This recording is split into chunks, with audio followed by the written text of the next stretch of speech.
O povo da Baixa do Cassange revoltarem-se porque não tinham comida, já não faziam as lavras de mandioca, já não cultivavam o seu próprio sustento, revoltaram-se. Uma rebelião aberta e que foi reprimida pela aviação, pelas tropas que foram as do Rabocho Vaz.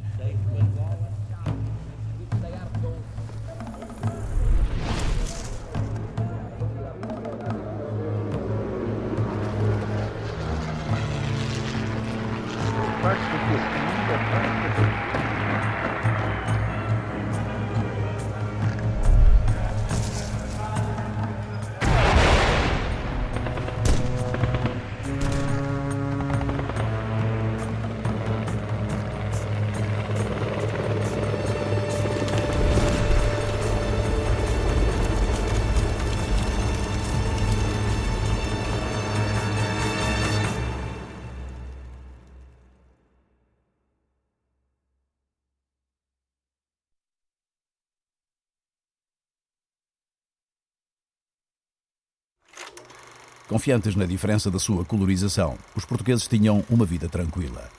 Desenvolviam os territórios e exasperavam com as limitações económicas impostas por Lisboa. Muitos apoiaram Berto Delgado, que, tal como a oposição, exceto o PCP, ignorava o nacionalismo que despontava nas colónias.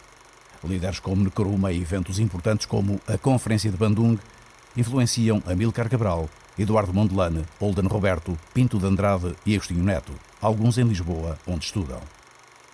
No Porto de Bissau, a luta laboral antecipa-se à organização política embrionária. As mortes de uma greve de estivadores por melhores salários vão estimular o início da luta na Guiné. Tal como meses depois, as vítimas de um protesto popular em Moeda vão impulsionar o nacionalismo moçambicano. Em Portugal, hesitantes entre a doutrina NATO e a defesa da África, os militares começam a aprender a luta anti-guerrilha e mandam os primeiros caçadores especiais para Angola. Depois de Pidjigiti na Guiné e de Moeda em Moçambique, em Angola, na Baixa do Cassange, os camponeses revoltam-se contra a cultura obrigatória do algodão.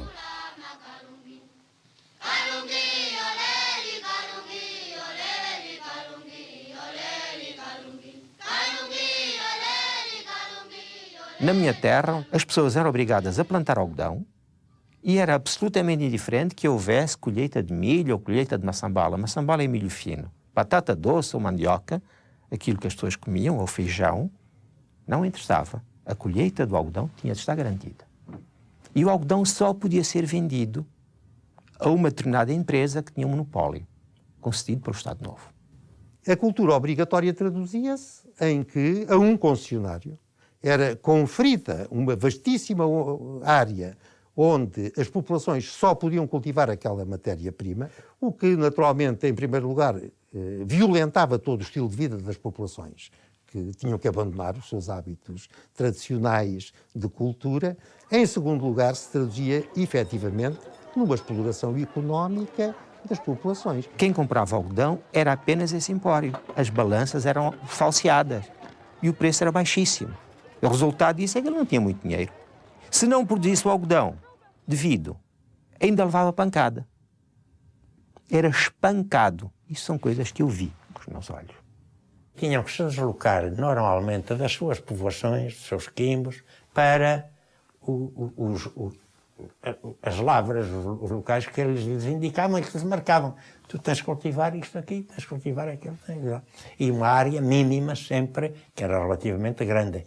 E eles tinham que se deslocar por causa disso e viviam em condições tremendas. Se o ano corria mal, a companhia não tinha prejuízo nenhum. Deixava era nunca de ganhar mais. O prejuízo era todo desgraçado que esteve a cultivar. Chegados a 1961, os camponeses revoltam-se contra a Cotonang, a companhia algodoeira luso-belga. Influenciados pelo Congo independente, onde havia etnias comuns, e por crenças religiosas diversas, os povos da Baixa do Cassange rejeitavam a autoridade portuguesa e diziam obedecer a poderes tão diferentes como os líderes congoleses Lumumba e Casa Vubu, ou os símbolos da fé. O culto de Maria e a Senhora de Fátima, cujo terceiro segredo acreditavam que fosse a independência de Angola. Não era por melhorar a situação que as condições que eles iam aceitar. Eles estavam trabalhados por uma questão religiosa, digamos, de fé, de acreditar que o poder vinha agora para os pretos que iam construir um mundo de felicidade. E quanto a isso é inelutável. Na luta contra os europeus aparecem messianismos e variantes cristãs como o tocoísmo, seguido em algumas zonas de Angola. Movimento místico-religioso de raiz protestante criado por Simão Toco nos anos 40, proclamava que os brancos se tornariam negros e os tocoístas ficariam brancos, e anunciava o fim da presença europeia. Ideias que Simão Toco não podia expressar mais tarde, sob prisão. O tocoísmo adora a Deus Criador e nosso Senhor Jesus Cristo, e não adora qualquer coisa deste mundo. Simão Toco era então uma entre outras vozes messiânicas, como o congolês Simão Kibango, que influenciou António Mariano, ativista da UPA, tido como líder da sublevação, com uma mensagem mística e nacionalista trazida do Congo, de onde vinham também as ideias de um partido comunista, Parti de la Solidarité Africaine, PSA, daí que peças, fosse o nome dado aos seguidores em Angola.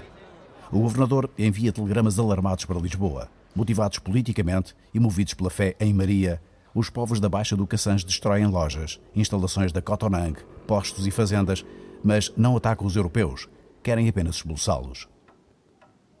A Cotonang exige repressão exemplar contra esta guerra de Maria, a greve dos camponeses que se revoltam em janeiro, o mês das sementeiras do algodão. Queimaram a semente do algodão, outra semente meteram na água e ferveram essa coisa toda, ao ir semear não nascia e pronto. Teles Grilo enviado para lá, matou. O capitão Teles Grilo é o comandante da 3ª Companhia de Caçadores Especiais, a primeira força enviada para a zona sublevada. Uma área quase do tamanho de Portugal, com cerca de 150 mil habitantes. Sediada em Malange, a companhia segue para Milando, onde no dia 11 chegam notícias de que 2 centenas de nativos se recusam a trabalhar por ordem de Maria e Casa Vubu.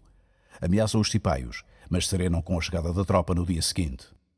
Porém, a situação agrava-se durante o mês. Senzalas abandonadas, centenas de revoltosos em diversas povoações, a morte de um capataz da Cotonang.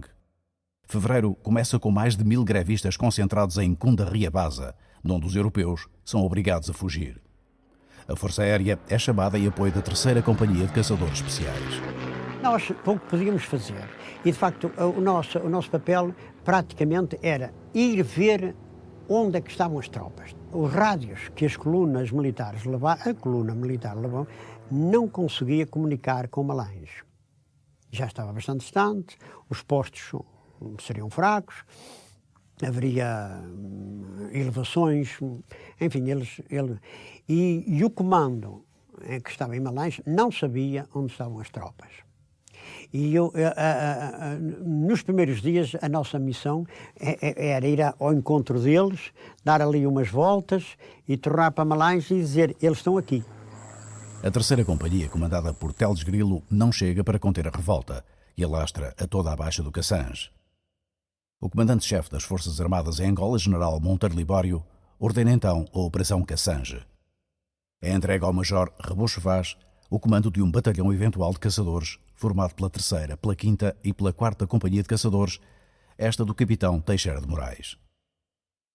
A 4ª Companhia parte de Luanda a 4 de fevereiro, exatamente quando dezenas de revoltosos estão a atacar as prisões da capital.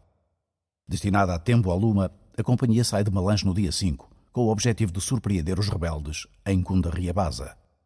Antes disso, porém, perde 2 cabos, havendo 6 mortos do lado africano, naquela que é considerada a primeira emboscada da guerra. A Companhia de Teixeira de Moraes era formada por 4 pelotões e por secções de morteiros, de metralhadoras Madsen e lança-granadas foguete. Com espingardas Mauser, os soldados progrediam debaixo de chuva.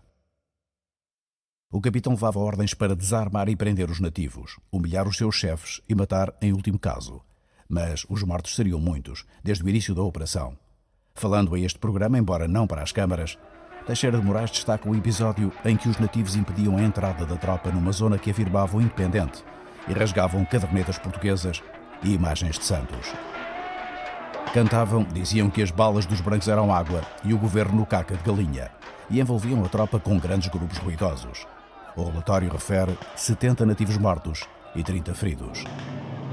Teixeira de Moraes pediu logo no início a intervenção da Força Aérea, que cumpriu missões de transporte e reconhecimento, lançamento de víveres, munições e panfletos, e, sobretudo, operações de fogo por aviões T-6 e PV-2 que atacaram concentrações de grevistas, provocando um número nunca apurado de vítimas.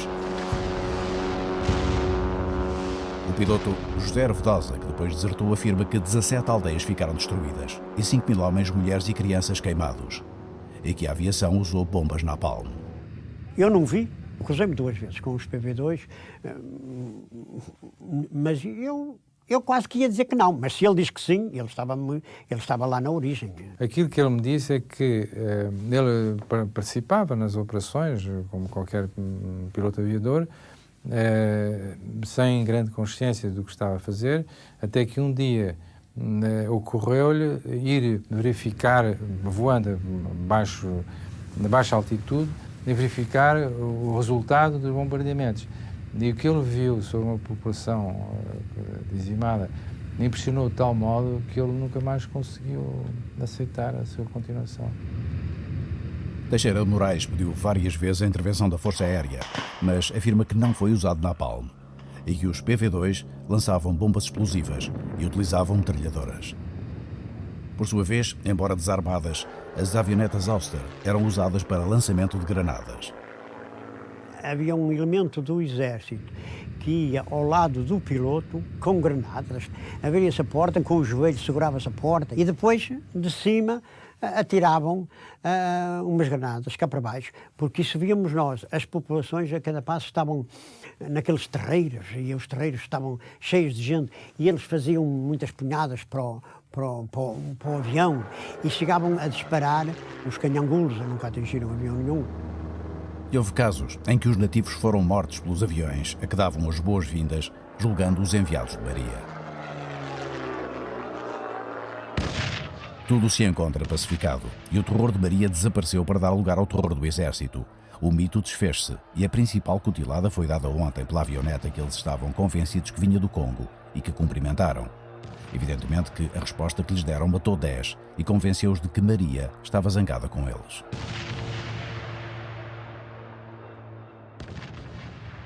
As difíceis condições de vida dos nativos em revolta constam dos relatórios da 4ª Companhia, que chegara finalmente a Tembo-Aluma após 14 dias, inúmeros mortos, feridos, prisioneiros, populações em fuga para o Congo e outras que se entregaram.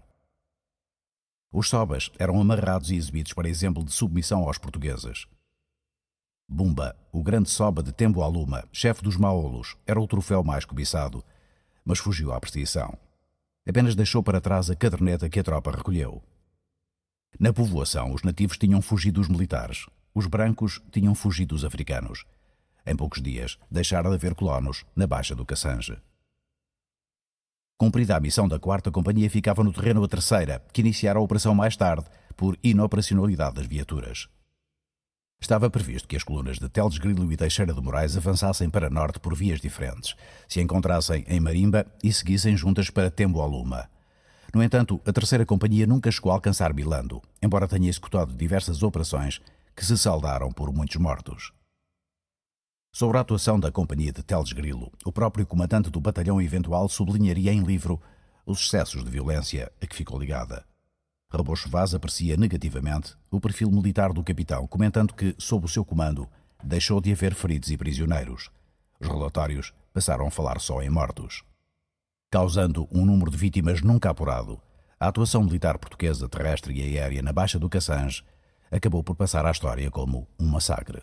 Até hoje, posso dizer, ainda há aí as valas comuns no Bolongongo.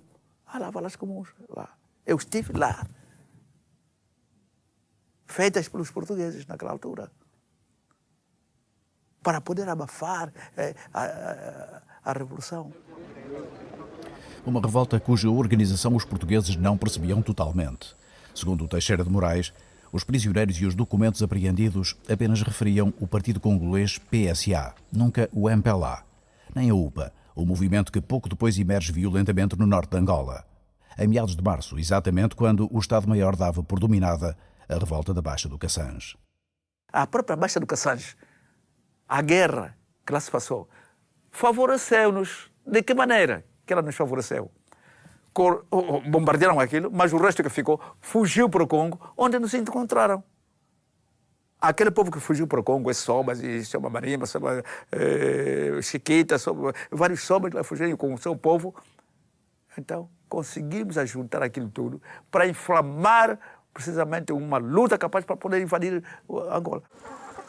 Essa ocasião ocorre em 15 de março. A guerra começa, e de certa forma, não apenas em Angola.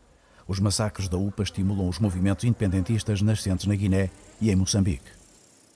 A rebelião angolana ocorre num contexto de luta dos povos africanos, que só no ano de 1960 tinha levado à independência dezena e meia de países, numa sequência iniciada anos antes.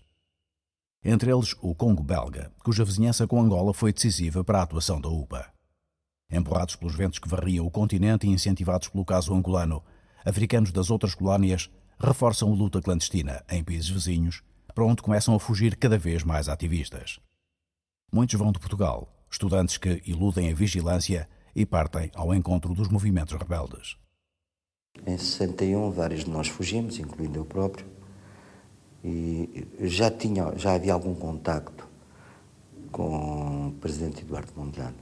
A UDNAM já tinha sido criada em abril de 61, mas não era conhecida, e eu não sabia, eu só soube depois, só em Londres já, quando eu saí, porque primeiro eu fui para Southampton, etc., em Londres é que eu sou informado que, entretanto, tinha sido criada a UDNAM em Moçambique. A PIDE era tão forte, de tal maneira que não podíamos, quer dizer, suspeitávamos uns aos outros. Por exemplo, eu era motorista, não podemos meter num grupo que não faça a parte, que não tenha amigos. Nós desconfiávamos de tudo e de todos e não sabíamos até que ponto é que podíamos ser traídos. E de maneiras que limitavam-nos porque há conversas com uma ou outra amiga. Aumentou o número de agentes da PIDE naqueles cafezinhos que nós frequentávamos. Foram presas várias pessoas, comunistas portugueses, e até alguns africanos. E nós começámos a ficar muito assustados. Entretanto, começaram alguns a fugir. A minha saída de Portugal, para além de querer sair para evitar de ser chamado para a tropa, para integrar os contingentes portugueses para as colónias, foi também nessa altura o desejo de sair para ver se também eu participava desse movimento de contestação. Fiz o primeiro ano na Politécnica e depois fomos mobilizados para fugirmos e sairmos o maior número de quadros de Portugal para o exterior. Aqueles que passavam na República da Guiné, que já é independente na altura, o Ghana, que era independente na altura, pronto, traziam aquelas ideias de liberdade da República da Guiné, mas o Ghana, que já é livre, é um país livre. O Senegal ainda antes, não era, só foi nos anos 60, né? De maneira que, pronto, aquilo entusiasmou os jovens, né? Eu ia falar da independência da Guiné-Conakry, eu e mais alguns colegas aventuramos e saímos para o Senegal e depois seguimos para a Guiné-Conakry. Chegamos aí a Conakry e havia já lá um grupo de nacionalistas que também tinham fugido, alguns enfermeiros e outras personalidades que já tinham ido para a Guiné-Conakry.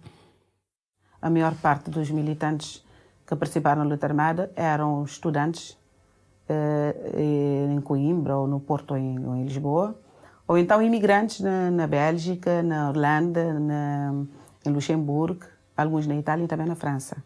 Portanto, pessoas que já tinham saído de Cabo Verde, porque aqui em Cabo Verde, todas as pessoas que tomavam uma certa posição eram perseguidas e presas, naturalmente. Antes da minha estada em Portugal, nunca tinha posto verdadeiramente essa questão em termos de independência ou não. E a partir daí comecei a questionar e comecei então à procura do PAIGC quando tomei conhecimento da sua existência. Eu e os meus camaradas da altura chegámos à seguinte conclusão. Eu disse-lhe, olha, nós estamos atrasados, temos de sair. Isso não dá assim, porque os outros avançam e não sabemos o que é que vai passar e nós temos de sair. Pedro Pires, cabo-verdiano, então alferes miliciano da Força Aérea Portuguesa, estava entre as dezenas de africanos que fugiram de Portugal em abril e junho de 1961. Eram sobretudo angolanos afetos ao MPLA, embora o apoio americano à fuga pretendesse reforçar a UPA. Ao que parece, o primeiro contacto para a fuga foi estabelecido por elementos da UPA. Ligados à Igreja Evangélica. Isso foi, parece que, na Suíça. O primeiro contacto estabelecido foi na Suíça. Em Portugal, como eu já disse anteriormente, não havia essa clivagem muito nítida entre UPA e MPLA, de forma... Funcionavam mais as relações pessoais, as amizades, isso tudo funcionava. A condução da fuga acabou por passar para as mãos de militantes da MPLA. Apanhei a boleia, tendo em conta as minhas amizades com os angolanos. Agora, a fuga foi organizada, do meu ponto de vista, pelos americanos. Pelos americanos através de pastores, eu creio, de igrejas protestantes. A pessoa que tinha recebido dinheiro para facilitar a nossa saída, por qualquer razão, não apareceu ao rendezvous. Mas fomos todos presos, detentores de documentação falsa, e íamos ser recambiados a Portugal. É nessa altura que intervém a Embaixada dos Estados Unidos, em Madrid. Fomos soltos, atravessámos a fronteira e chegámos normalmente a Paris e diretamente a um centro de acolhimento de refugiados em Sèvres. Segundo se diz, até já havia um avião português para nos levar a Lisboa, mas intervém a Embaixada dos Estados Unidos e somos colocados na fronteira. Quando chegamos em França, já havia garantia de asilo político, tudo tratado pela via diplomática. Em França está já Eduardo Mondlane, que propõe a alguns dos estudantes bolsas de estudo nos Estados Unidos, o país onde ele trabalha e vive há uma década. Enquanto pressionam Salazar a descolorizar, os americanos tentam manter boas relações com Portugal. Nessa altura, por exemplo, celebram na sua embaixada em Lourenço Marques o aniversário da sua própria independência, em cerimónia tutelada pelas bandeiras dos dois países lado a lado e com a presença de Sarmento Rodrigues, o então governador-geral de Moçambique. E é através de um moçambicano, Eduardo Mondlane, que os Estados Unidos tentam chegar aos nacionalistas cuja fuga de Portugal patrocinam. O futuro líder da Frelimo confiava então na orientação descolonizadora da administração Kennedy. Eduardo tinha bons amigos, ligado com o State Department, que é Departamento de Estado. E alguns dessas pessoas organizaram encontros entre Eduardo e Robert Kennedy e outras pessoas que fizeram parte Inner Circle do presidente Kennedy. Através desses encontros, Eduardo pensou que é de ter uma influência sobre atitudes do governo americano sobre a posição de Portugal nas Nações Unidas e no mundo. Em certo momento, a mim pareceu-me que seria útil trazê-lo para Portugal, para a carreira docente, que era aquilo que me parecia que era indicado para ele, e que ele podia ser um grande colaborador para a mudança. Eduardo manteve boas relações com a Embaixada de Portugal nos Estados Unidos e também a delegação de Portugal nas próprias Nações Unidas, dos quais o Adriano Moreira fez parte. E aí começou uma amizade com Adriano Moreira. Essa deu a Eduardo uma esperança. Deu esperança até 1961. Ela disse-me com tranquilidade que o Eduardo não viria para Portugal. Porque, disse-me ela, o que você diz é exato. Aquilo que lá fazem não corresponde. Fez-me esta sentença. E eu nunca mais vi o Eduardo Mondlane. Quando o Eduardo chegou em Moçambique, em fevereiro de 61, e viajou para a parte do sul, família, todos aqueles encontros, ela viu que nunca nada mudou. Nada, apesar de tudo. E lembra que se estava trabalhando nas Nações Unidas, trabalhando com Nyerere, Kaunda, essas pessoas que estavam agora a aproximar a questão de independência. E Portugal, Moçambique era província. Esta realmente feriu muito Eduardo. E quando voltou para Nova York, disse goodbye, Nações Unidas, saiu das Nações Unidas. Do que eu lhe ouvi sempre era recomendar que Portugal aceitasse o processo de descolonização que vem na Carta das Nações Unidas. Nunca lhe ouvi falar em violência. Nunca lhe ouvi falar em passar a ação.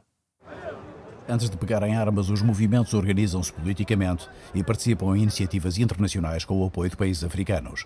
Mantendo contactos que haviam criado enquanto estudantes em Portugal, formam o MAC, Movimento Anticolonial, que na Conferência de Tunis de 1960 dará lugar à AFRAIN, organismo um ano depois substituído em Marrocos pela CONCP.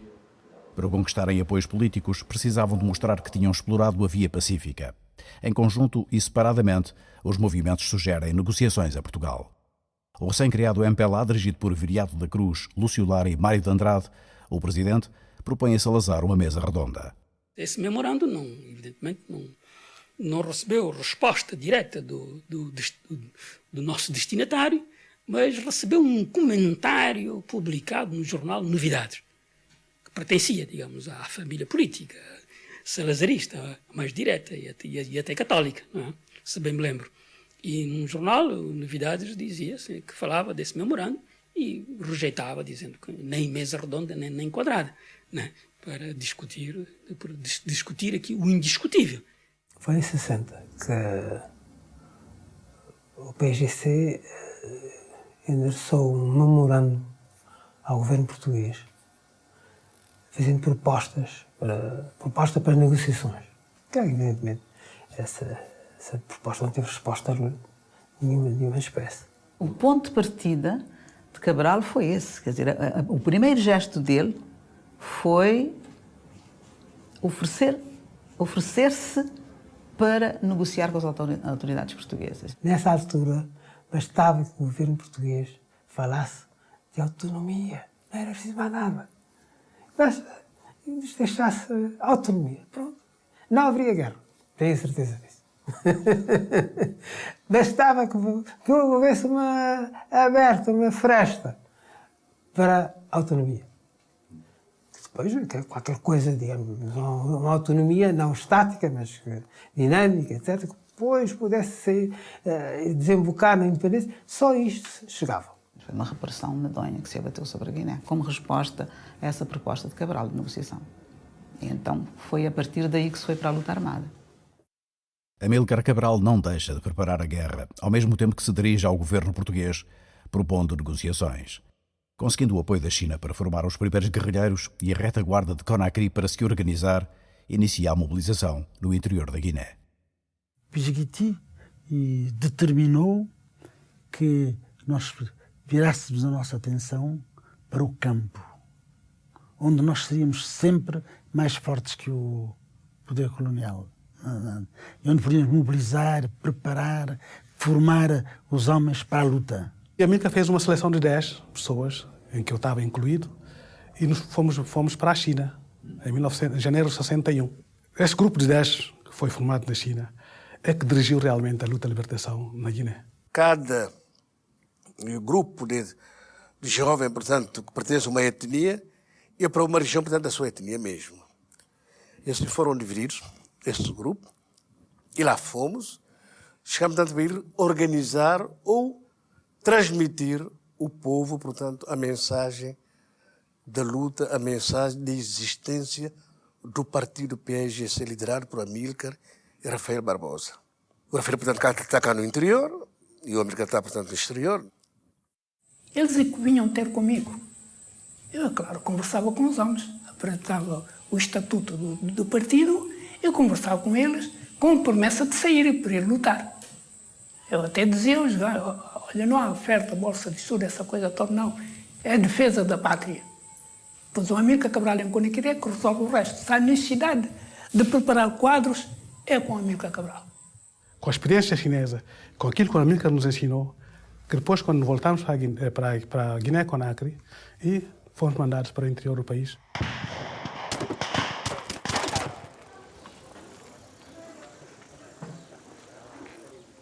Os primeiros tiros disparados na Guiné não são do PAIGC, apesar dos guerrilheiros que já tinha formado na China e das populações que já tinha mobilizado no interior. O território será, no entanto, 4 meses depois do levantamento em Angola, a segunda colónia a pegar em armas contra Portugal. O governo da província da Guiné distribuiu o seguinte comunicado. Um grupo de cerca de 50 indivíduos armados, vindos do Senegal, atacou o aquartelamento militar de São Domingos, povoação fronteiriça com Caça-Mansa. Do recontro que durou 2 horas e foi... As ações são conduzidas pelo Movimento de Libertação da Guiné, MLG. Homens mal armados e mal preparados atacam na praia de Varela, no extremo noroeste do território, na fronteira com o Senegal. E também em Susana e em São Domingos. Quand nous avons attaqué Saint-Domingue, on n'avait qu'un fusil. Tout le reste, c'était des machettes. On n'a pas réussi. Après, on était 187 quand nous avons attaqué Saint-Domingue, à peu près 1h, 2h du matin. O primeiro movimento, o tal MLG, que atacou Varela e Susana, cortou as orelhas. Eu até tinha uma fotografia com 3 nativos com as orelhas na mão, que eles lhes tinham cortado porque eles não quiseram ir com eles. Quand nous avons pris Susana, le quartel de Susana, à ce moment, on était 650. Là, on avait une trentaine d'armes. Nous avons pris le quartel, les militaires ont fui, les troupes portugaises comme les Africains. Do MLG, que é para conseguir independência com facilidade. Mas é difícil. Propriamente o MLG, que o François Mendy atacou, é o primeiro a atacar, o Varela e São Domingo. Fez aquilo que é para conseguir o terreno antes do desenvolvimento do PAI. E aquilo foi um fracasso. J'avais vu ce qui s'était passé en Algérie. Bon, j'étais là-dedans. Et quand je suis venu, j'ai exercé les gens en fonction de cela. O Senhor não ficou satisfeito com eles. Houve divergência dentro do MLG no Sénégal. Effectivement, Mamadou Dia nous avait apporté son soutien. Mais après, il y a eu des pressions, vous voyez, qui venaient de la France.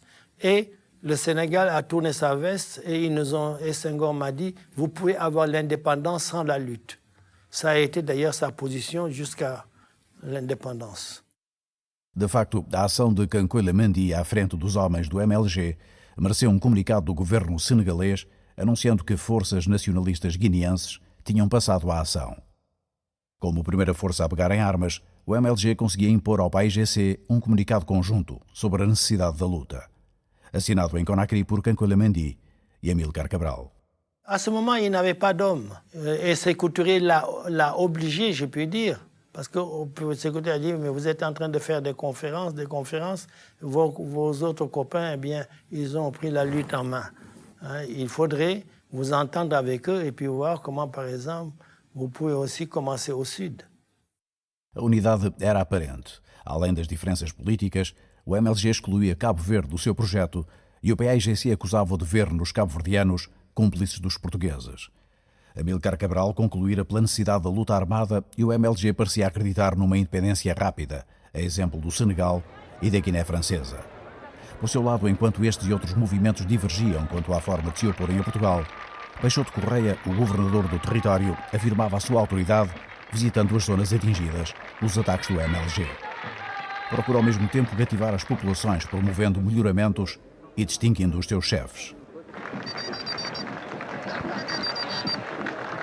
As manifestações destinam-se a exaltar os valores da presença portuguesa e a repudiar as ações daqueles que a contestam, agora pegando em armas. Ao mesmo tempo, as autoridades procuram afirmar o seu poder, promovendo demonstrações de força militar na capital.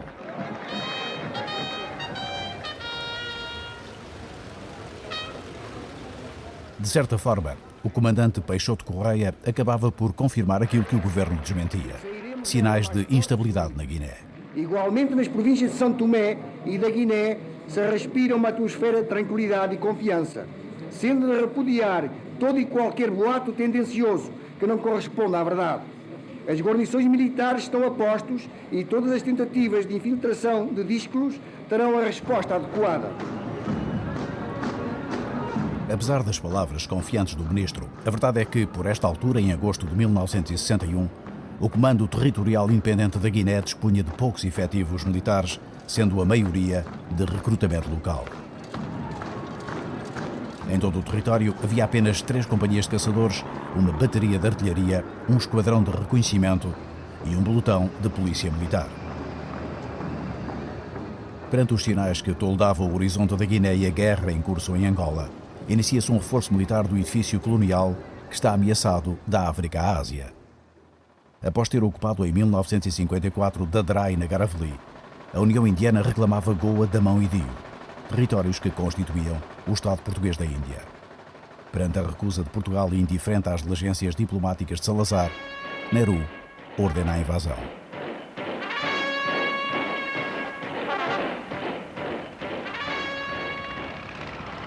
A bandeira portuguesa é defendida por uma pequena força de 3 a 4 mil soldados, modestamente armados. A União Indiana coloca navios ao largo de Goa e ataca com 40 a 50 mil homens, apoiados por tanques e aviação. A Índia toma facilmente o território, perdendo cerca de 2 dezenas de soldados.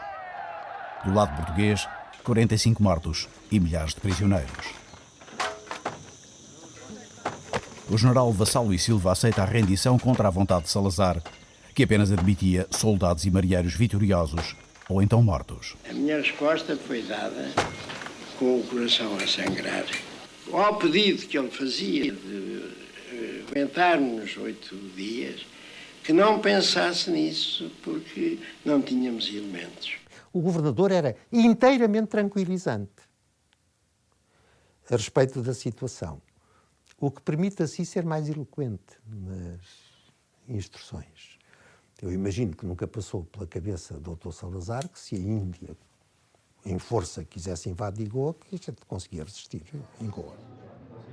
Salazar confiava na mobilização internacional e numa diligência do governo junto de Pequim, explorando um conflito fronteiriço então existente entre a China e a Índia. Eu sugeri que se mandasse perguntar ao governo chinês, por intermédio do governo de Macau, se a China estaria disposta a apoiar Portugal na resistência à União Indiana, mobilização da comunidade internacional, etc., pondo nós à disposição da China portos e aeroportos de Goa, que eram os melhores da costa de Malabar, não havia nada equivalente. E houve uma resposta do Xu Enlai, que a proposta lhe interessava, que havia tempo para pensar, porque ele não julgava que o Nehru se atrevesse a manchar a sua imagem de pacifista. O que convenceu o Dr. Salazar de que tinha razão em tomar atitudes de firmeza, porque o Nehru não se atreveria. A invasão de Goa constituiu um trauma para a geração militar portuguesa que vai enfrentar a guerra em África. A tropa como fusível para uma intransigência política que Salazar manterá no futuro. O caso de Goa encerra um ano crucial para Portugal e inicia o ciclo final do Estado Novo. Dias tristes, dias de luto e de tragédia.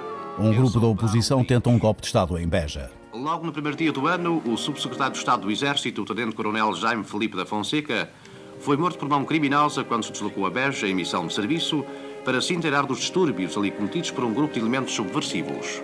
Além desta ação, a oposição desvia um avião depois de ter desviado um navio. E o regime é contestado pelos estudantes ameaçados pelo espectro de uma guerra que já está a refletir-se no dia-a-dia da metrópole. A iniciativa da Rádio e Televisão Portuguesa, ao abrir uma subscrição a favor dos refugiados...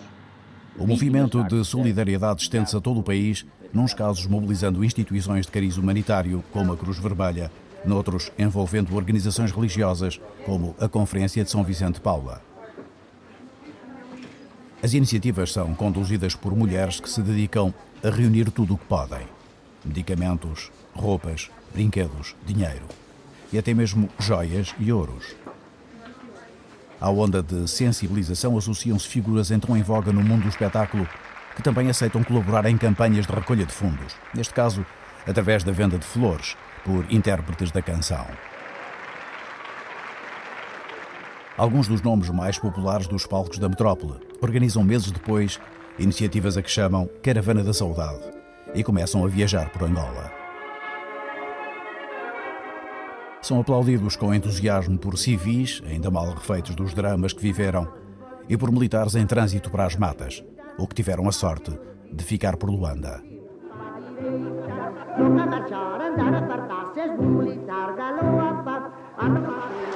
A desdramatização pelo humor conformista assenta talvez na crença espalhada de que a atuação da tropa depressa acabará com a guerra. E à medida que a situação melhora, vai-se desenvolvendo o culto e a exaltação dos soldados, que se tornam presença cada vez mais frequente na vida das populações. Sejam reais ou representados, nas ruas ou nos palcos angolanos. Em Portugal, na metrópole, a criação de uma retaguarda de apoio aos soldados mobilizados começa a substituir a onda inicial de solidariedade com as vítimas civis. Direta ou indiretamente, a guerra entra então nos mais diversos cenários, incluindo os da mais seleta sociedade.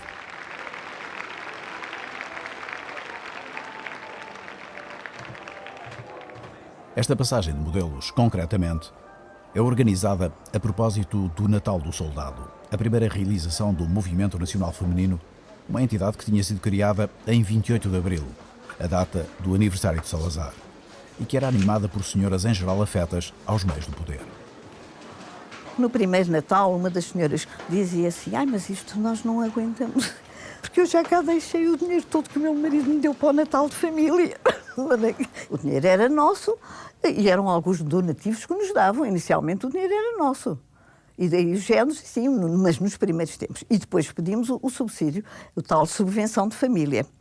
Era um Natal para o soldado, era para todos os militares de cá, para todos os militares de lá e para as forças de segurança. Nós mandávamos para 1000 homens. As encomendas de Natal eram para 1000. Tendo na presidente Cecília Supico Pinto a sua figura mais ativa e carismática, o Movimento Nacional Feminino surgira com o propósito de criar uma rede de madrinhas de guerra para apoio dos soldados. No entanto, o movimento foi alargando o seu âmbito. Chegou a abranger mais de 80.000 mulheres e acabou por tornar-se eficaz em diversos aspectos, desde o serviço postal e de encomendas até ao acompanhamento moral, social e jurídico dos soldados e familiares, e, nomeadamente, na atribuição de subvenções. Isso não impedindo que os detratores do Movimento Nacional Feminino vissem nele um fator de legitimação da guerra, servido por senhoras diletantes do regime. Nós teríamos fama de fúteis, mas mesmo não se faz ideia o que se trabalhava naquela casa. Porque quando aparecia algum marido de alguma senhora aparentemente muito fútil, dizia-nos com a energia com que vocês estão e com a responsabilidade que estão, vocês montavam uma grande empresa. Éramos invejados por todos os empresários de Lisboa. À despedida dos soldados que aos milhares continuam a embarcar em Lisboa, comparecem as senhoras do Movimento Nacional Feminino. Oferecem cigarros e isqueiros, lembranças que os mais críticos acham irrisório reconforto para quem parte para a guerra. Neste final de 1961, são já mais de 33.000 os soldados em Angola e o número de mortos durante o ano passava das 200. Em 1962, a situação que os militares vão encontrar é já diferente daquela que os primeiros mobilizados enfrentaram no início da campanha. Enquanto a tropa retomava o domínio da colónia, Adriano Moreira iniciava uma vaga de reformas legislativas que rompiam com uma situação de décadas. As novas leis e decretos do ministro do Ultramar eram para os meios internacionais adversos apenas demagogia para aplacar as críticas a Portugal. Para os colonos, assustados com os novos tempos, as medidas e as promessas de Adriano Moreira eram uma luz no meio do seu desespero. Naquela altura, o que era sobretudo preciso em Angola era a esperança. Era que não morresse a esperança, não é? E ele, em tudo quanto dizia, em tudo o que fazia, ele alimentava, ele potencializava a esperança de que Angola ia ser digamos, a filha predileta de Portugal. O Adriano Moreira é recebido, digamos, como um homem providencial. Houve até muita gente de esquerda, digamos assim, que considerou que o Adriano Moreira que podia vir dar uma volta àquilo tudo. Precisamente por ele ter tomado algumas medidas que, sendo absolutamente indispensáveis, ao mesmo tempo ninguém tem tomado. E essa do Estatuto Indígena foi uma delas, é para mim um dado histórico de Angola. É afastada qualquer distinção entre grupos étnicos ou culturais, passando todos os trabalhadores, qualquer que seja a sua filiação cultural, a regular-se pela mesma lei. Não é admitida nenhuma forma de trabalho compelido. As reformas seriam celebradas nas colónias e festejadas pelas populações africanas, embora desvalorizadas pelos independentistas. Na Praça do Império, em Bissau, a igualdade política anunciada pelo ministro do Ultramar foi assinalada pelas autoridades com esta manifestação de portuguesismo, patrocinada pelo governador Peixoto Correia e comentada por discursos de guineenses. A presença de portugueses é talvez mais evidente, demonstrando a concretização prática da abolição do indigenato, o que, conforme a nova lei de Adriano Moreira, dava a todos a mesma condição de cidadãos.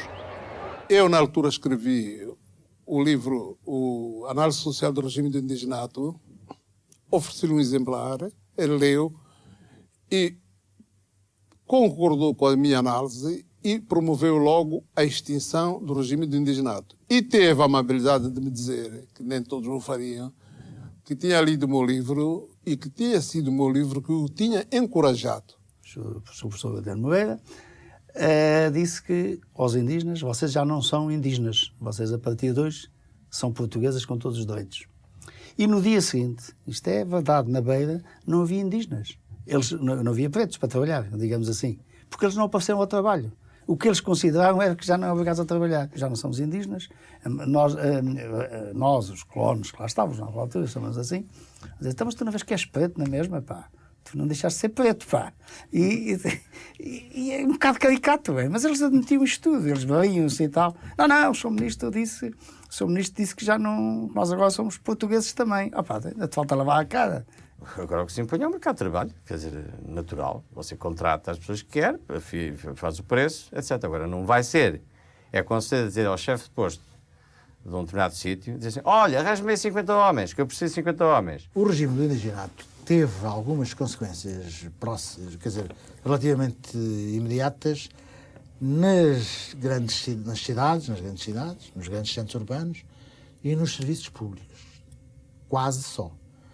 Porque nas empresas privadas e no mato, fora desses centros, as mudanças foram praticamente nulas. A lei foi boicotada em grande parte a pedido de forças económicas, porque está a ver, se todos eles, sem obrigatoriedade de fazer algodão, fossem fazer a agricultura que lhes apetecia fazer e fossem fazer as pequenas indústrias que lhes competia fazer, a mão de obra escasseava um bocado e as forças económicas não gostavam disso. Foi por isso a lei em si é esplêndida e de uma grande visão. Os resultados não se fizeram sentir por aí além. Na prática manteve-se praticamente na mesma. Havia um bocadinho mais fiscalização quando eles tinham que achar a administração. A lei, se quer saber a verdade, ficou em estudo até 1974.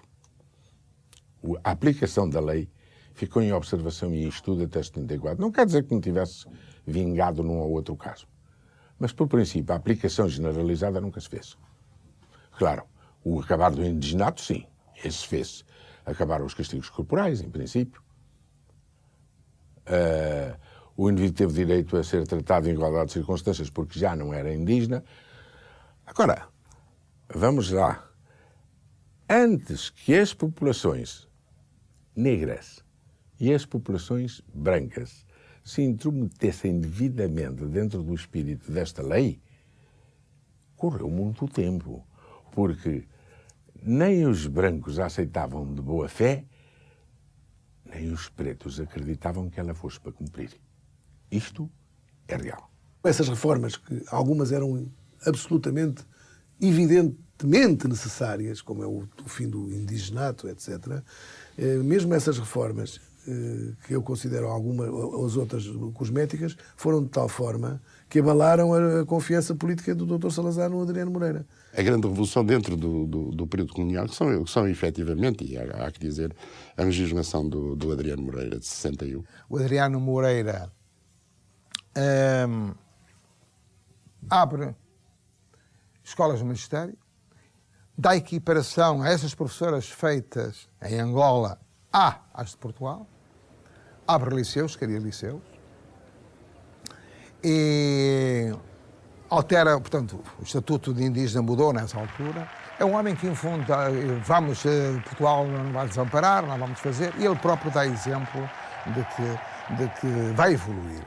Lembro-me que disse uma vez que Portugal faria a independência dos territórios africanos portugueses, mas seria a última potência europeia a fazê-lo. A dúvida está exatamente na evolução que se pretende. Em Moçambique, imediatamente antes das medidas de Adriano Moreira, que entretanto nomeara Sarmento Rodrigues para governar o território, circulou um abaixo-assinado. Pedia não só a abolição do Estatuto do Indigenato, mas que, em consequência, os cidadãos pudessem vir a pronunciar-se sobre o futuro do território. Falava de autonomia, falava até que não falava de independência, mas falava da autodeterminação e, como consequência, que depois a população escolhesse um regime, mesmo que ele fosse de natureza autónoma em relação a coisa. É assim, conversa um bocado de advogado, não é? Em Angola, o violento choque provocado pelo início da guerra tinha aberto um debate surdo sobre o futuro. Entravam na discussão, por um lado, as reformas de Adriano Moreira, por outro, os desejos emancipalistas de alguns colonos. Um grupo de brancos, empresários e intelectuais, oposicionistas do Lobito e Benguela, criam logo em abril de 1961 a FUA, Frente de Unidade Angolana, vista com o apoio do MPLA, que apresenta as suas ideias a Adriano Moreira. Disse que estávamos preocupadíssimos com a situação, Angola não se podia transformar numa luta de negros e brancos, Angola era Angola, tinha que ser multirracial e tal. Ele dizia tudo que sim, tudo muito bem, e portanto nós pensávamos que o governo devia tomar atitudes conducentes a uma autonomia de Angola que, fatalmente, o Sr. Ministro, não pode deixar de ser, daqui não sei quantos anos, mas caminha para a independência. Não podemos ter ilusões quanto a isso. Ele também concordou com isto. Ele concordou com tudo. Ia colocar ao Sr. Presidente do Conselho todos estes problemas e que iam ser tomadas providências e tal. Como lhe digo, isto passava-se em maio e a partir do dia 1 de junho começámos todos a entrar na cadeia. A PIDE começou-nos a prender. Entre Benguela, Lobito e Sá da Bandeira, a FUA nunca passou de um âmbito restrito e viria a ser do próprio círculo do poder que nasceria a maior esperança para muitos colonos. Em meios militares e civis havia, em relação a Deslandes, a expectativa de um gesto de rebeldia face a Lisboa. De acordo com a ideia de que em Angola mandavam os de Angola e de que uma mudança estava ao seu alcance. Deslandes tinha uma visão de como é que se devia resolver o assunto angolano. E começou por dizer que aquilo se resolvia com instrução. Se depois se no fim, ainda pensaria, certamente já não para a geração dele, mas enfim, se pensava que era para se tornar a Angola independente ou não, não sei bem. Mas presumo que sim.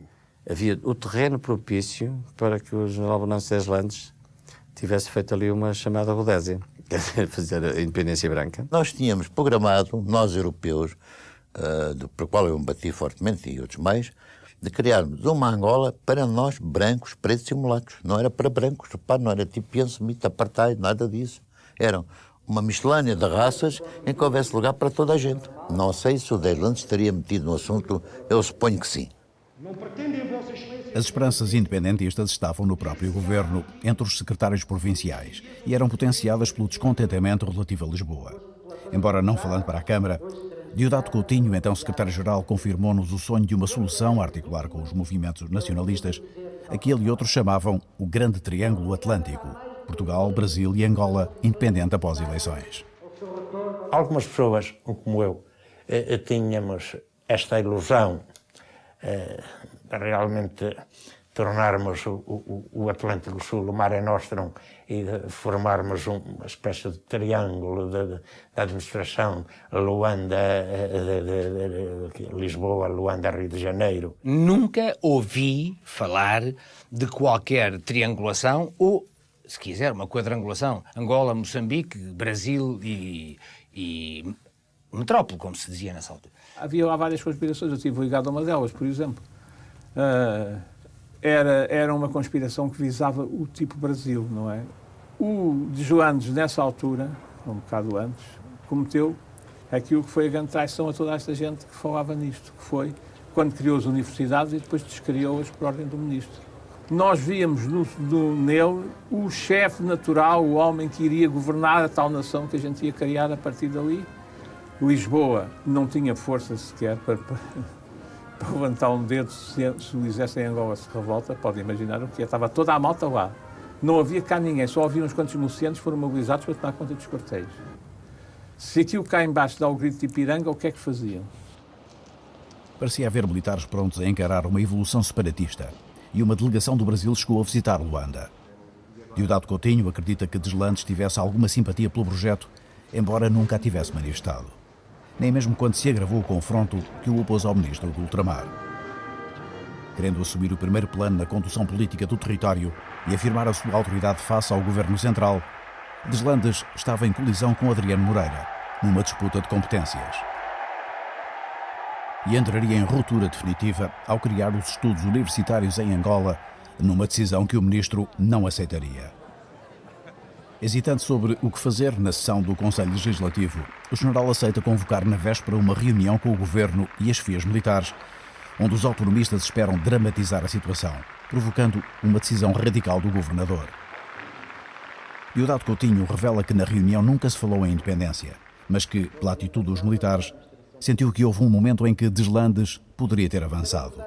Porém, o general apenas falou em autonomia da ação e mostrou-se disposto a demitir-se. Todos tiveram a oportunidade de lhe pedir que não fizesse isso. Quem insistiu de uma maneira mais forte para que ele não apresentasse a sua demissão, todos estavam de acordo com isso, mas quem insistiu de uma maneira mais forte foram os 3 comandantes militares.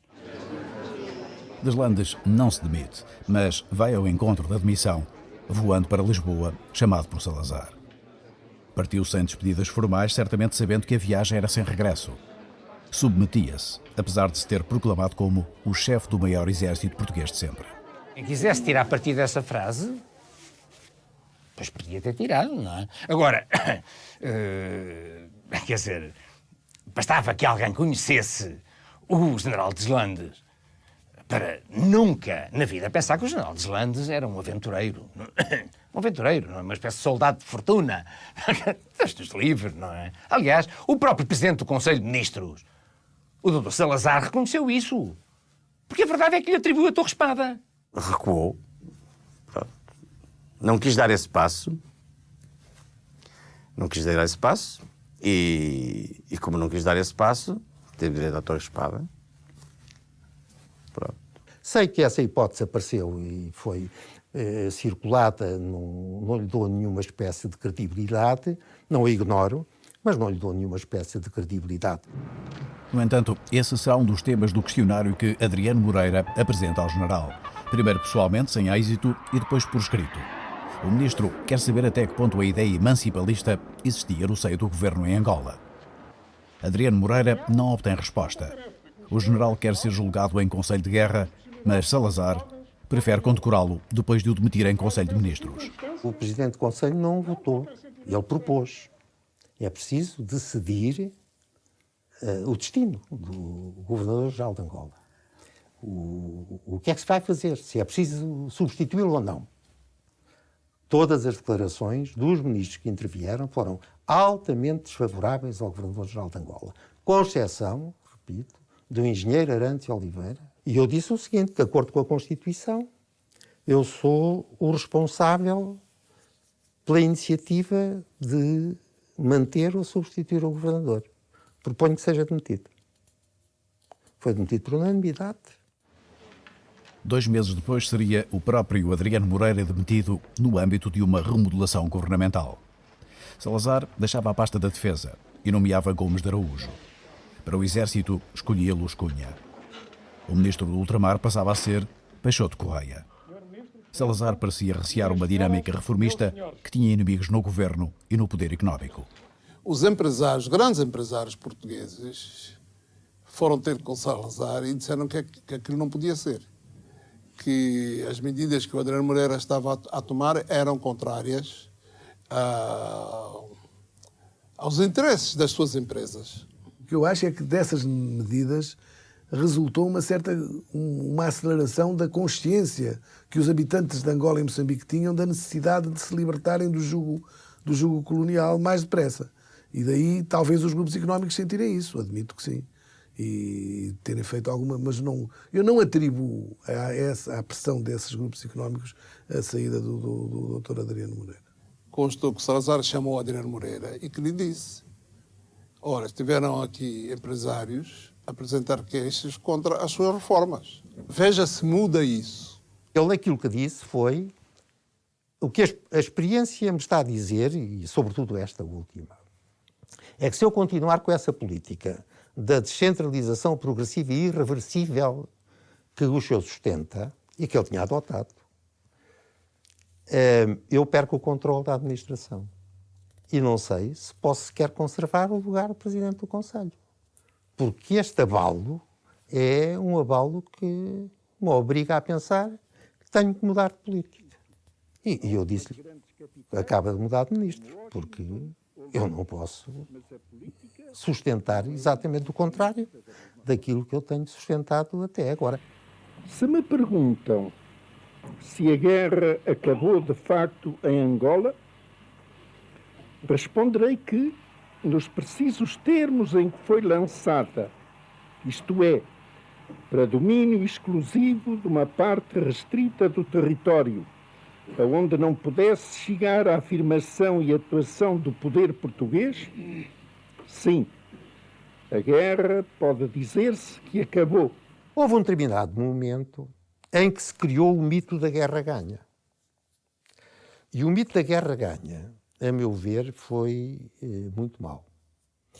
Porque fez implantar e rapidamente circular entre os meios que tinham capacidade de intervir a ideia de que quem ganha guerras não faz reformas, porque isso é um sinal de fraqueza.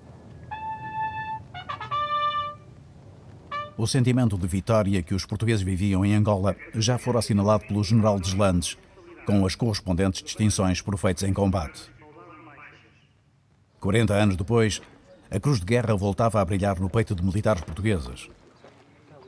Para a história, ficariam como os primeiros heróis da guerra, um alferes, um furriel e 4 soldados. Estavam formados, e ele fez aquela coisa de parada, depois chegou ao pé de mim, pôs-me a medalha do peito, depois aos meus colegas, que éramos uns soldados supulares, que defenderam a nossa pátria, e isto e aquilo e aquilo outro. Pronto, ficou tudo em algas de bacalhau. Nunca fomos beneficiados de mostrar assim bons serviços, nunca deram nada a nós. Graças aos soldados enviados de Lisboa, o clima de paz que se vivia em Angola era real, mas era apenas uma parte da realidade. Deslandes, fosse por falta de visão ou pela lucidez de avisar que a questão era já política, anunciara há muito que a situação apenas exigia ações de policiamento, o que sugeria a ideia de que a guerra tinha acabado. Membros do seu governo encarregavam-se de ilustrar o clima de confiança, por exemplo, comparecendo a iniciativas como o regresso do fado a Luanda. Um verdadeiro acontecimento mundano na capital angolana foi como o telejornal noticiou então a abertura do Retiro da Saudade, assinalando a presença de 2 secretários provinciais e até da própria filha do governador. Apesar de descontentes pelo afastamento do general, os colonos queriam acreditar que, com Salazar novamente a comandar a situação, o pesadelo tinha terminado. E embora marcada para sempre, a Luanda colonial recuperava a rotina, no conforto da presença das suas figuras populares mais queridas.